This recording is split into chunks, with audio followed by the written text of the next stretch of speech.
नमस्कार, मी तुषार पायगुडे. महाराष्ट्र स्पेशलच्या भेट उमेदवाराची या विशेष कार्यक्रमात आपण भेटतोय. आपण आज प्रशांत बामातुपे, जे मागील जवळजवळ 35 वर्षापासून म्हणजे त्यांचं घर जे आहे ते पहिल्यापासून काँग्रेसचं काम करणार. अनेकदा त्यांनी निवडणुकाही लढवल्या, काँग्रेसच्या माध्यमातून प्रचार केले. अत्यंत प्रेमळ स्वभावाचे आणि खूप सर्वांना सहज भेटले तरी सगळ्यांच्या स्मरणात राहणारे असे प्रशांत उर्फ बामातुपे आज काँग्रेस सोडून ते भाजपात गेले. आपण जे विचारलं, माझी पार्श्वभूमी वेगळ्या प्रकारची होती.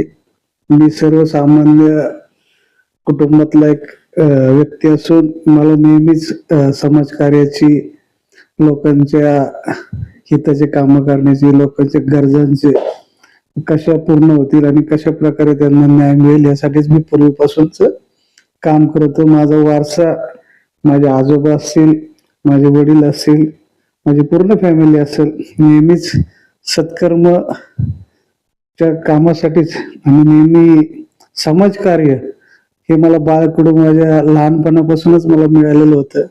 चांगल्या चांगल्या लोकांमध्ये त्यांच्या प्रेरणेने बाबा आढाव असतील, स्वर्गवासी बाबा आढावांच्या बरोबर मी बऱ्याच वर्ष काम केलं. त्याचप्रमाणे विठ्ठलराव गाडगे असतील, लहान असताना जेव्हा हाफचड्डी बनेलवर होतो तेव्हापासून मी काँग्रेसचे एक विचारधारेचं काम केलं.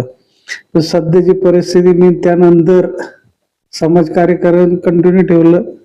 मी स्वतः उच्च शिक्षित असून माझं शिक्षण M.Com झालेलं आहे.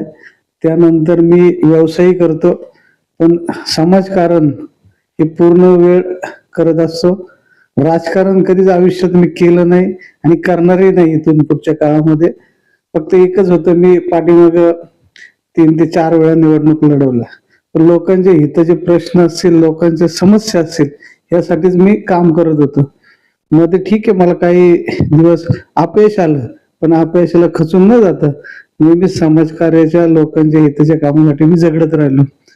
कालांतराने परिस्थिती राजकारणाची बदलत गेली.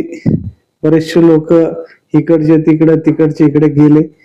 मी ठाम राहिलो. माझी एक विचारधारा वेगळ्या प्रकारची होती. पण त्यानंतर असं जाणवलं थोडं, ह्याच्यापासून थोडं मी अलिप्त होतो. पण शेवटी लोकांच्या हिताची कामं, आज जी पेंडिंग आहे, राहिलेली कामं आहेत, आज विद्यमान असतील त्यांनी काम केलंय, पण त्या कामाला चालना देण्यासाठी, एक वेगळ्या प्रकारचं काम करण्यासाठी मी बरेचस अभ्यास केला. अभ्यासानंतर असं ठरलं, जे काही आता राजकारण चाललंय ते राजकारणाच्या पलीकडे जाऊन समाज हिताचं काम कोणत्या प्रकारे होतं